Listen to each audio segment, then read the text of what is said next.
안녕하십니까, MTPS의 김태입니다. 제가 이제 네이버 브런치를 보다가 정말 신의 아들을 한 명 본 것 같아가지고 이제 그 것에 대해서 한번 얘기를 한번 해보려고 합니다. 그래서 유학생 신분으로 미국 의대 가기에 대해서 한번 얘기를 해보려고 합니다.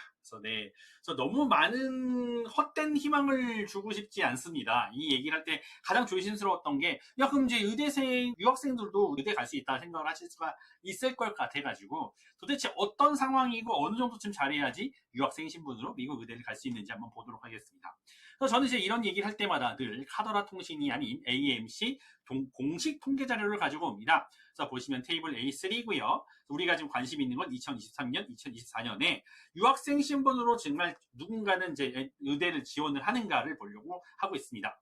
그래서 Legal Residence is not in US가 보면은 1297명인 걸 볼 수가 있죠.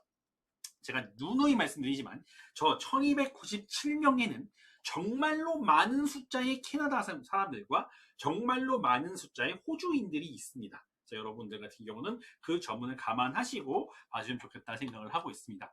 이 중에서 그러면 1300명이 지원하는 중에서 몇 명이나 붙느냐를 볼 것 같으면 자 보면 143명이 합격된 것을 볼 수가 있습니다. 그래서 작년 같은 경우는 좀 많았죠. 153명이었는데 이거 보면서 143명인 걸 보고 생각보다 이렇게 좀 많이 붙는구나. 한 10% 정도의 학생이 붙는 걸로 보실 수가 있습니다. 자, 그럼 10%가 붙는데 도대체 어느 정도 잘하는 사람이 지원을 하고 어느 정도 잘하는 사람이 붙느냐를 한번 보도록 하죠. 다음 데이터를 보시게 되면은 그래서 이 사람들의 평균 성적을 대충 알 수가 있습니다. 자, 평균 성적 보시면 토탈 MCAT 평균 성적 몇 점입니까? 509점인 걸 확인할 수가 있지요. 509점. 가지고 막 보면은 훨씬 더 높죠. 이게 503점 뭐 이런 데에 비해서 뭐 텍사스 이런 데에 뭐 505점 이런데 그죠? 네바다 505점, 뭐 캘리포니아 역시 최고의 학교답게 508점인 걸 볼 수가 있습니다. 그래서 not in US 보면 509점인 걸로 봤었을 때 현재 legal residency is not in US가 가장 MCAT 성적이 거의 제일 높다는 것을 보실 수가 있습니다. 한마디로 저럴 것 같으니까 지원을 하는구나 라고 볼 수 있겠죠.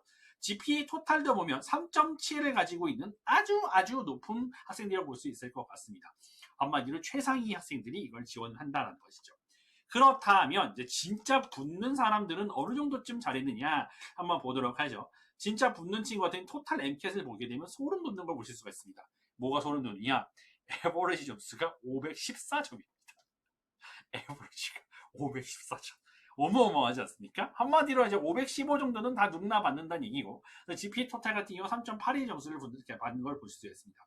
자, 이렇게 됐었을 때 어떻게 되겠느냐 생각하신다 치면, 지금 약 140개의 미국의 의대가 있는데, 그 중에 한 70개의 학교만 인터내셔널 스쿨 어플리컨트들이 지원을 할 수가 있습니다. 절반 정도는 뽑아주겠다고 말을 해요. 그래가지고 만약에 이제 516, 7 이렇게 받아놓고 난 다음에 한 3.9 정도를 가지고 있다 치면은 한번 지원해 볼 수 있을 거라고 생각은 합니다. 근데 어떤 탑 티어 스쿨을 가는 건 좀 어렵고 그냥 다른 그 US 시티즌들이 가는 학교들보다 한 두 티어 정도 낮은 학교 같은 경우를 지원하셔서 붙는 게 가능하다라고 말씀을 드릴 수 있을 것 같습니다. 그냥 한마디로 한 MCAT 점수 한 4점 정도 낮춰서 가야 되고 그다음에 GPA로 보면 0.2점 정도 낮춰서 가는 게 답입니다. 근데 그중에서 더 중요한 것은 MCAT 점수를 한 4점 정도 낮춰놓고 한 다음에 지원을 하게 됐을 때 미국 유학생 신분으로도 얼마든지 의대에 한번 써볼 수는 있다라고 하는 점이죠. 이게 막 누구나 다 갈 수 있다고 말씀드리는 것도 아니고 그렇다고 내가 공부를 열심히 해서 진짜 공부를 열심히 잘했었을 때 못 간다라고 말씀드리는 것도 아닙니다. 다만 518점을 받게 만드는 거, 그러니까 그게 굉장히 어렵죠. 굉장히 어렵습니다. 그래서 이게 그 막 518점, 516점 우리가 뭐 너무 쉽게 얘기를 하지만은 사실상 515점을 넘기시는 분들도 유학생 신분들 중에서는 그렇게 많지 않습니다. 칼스나 이런 것들이 그렇게 방해를 치기도 하고 그러니까 시험 자체가 워낙 515점 이상 받는 게 좀 어렵긴 하죠. 이제 그럼에도 불구하고 받으신다면 한번 지원해 볼 수 있는 그런 계기가 될 수 있을 거라 생각을 합니다. 그래서 유학생 신분을 가지고 지금 미국에서 하시는 분들 열심히 하시면 어딘가의 의대는 한번 합격할 수 있을지도 모르겠으니 최대한 공부를 열심히 해보시고 MCAT 점수를 최대한 높게 받으셔가지고 그렇게 한 515점 이상을 넘게 받았었을 때 한번 지원하셔서 좋은 결과가 있기를 한번 바라보도록 하겠습니다. NDPS의 김태였고요. 부산 영상을 찾아오도록 하겠습니다. 안녕히 가세요.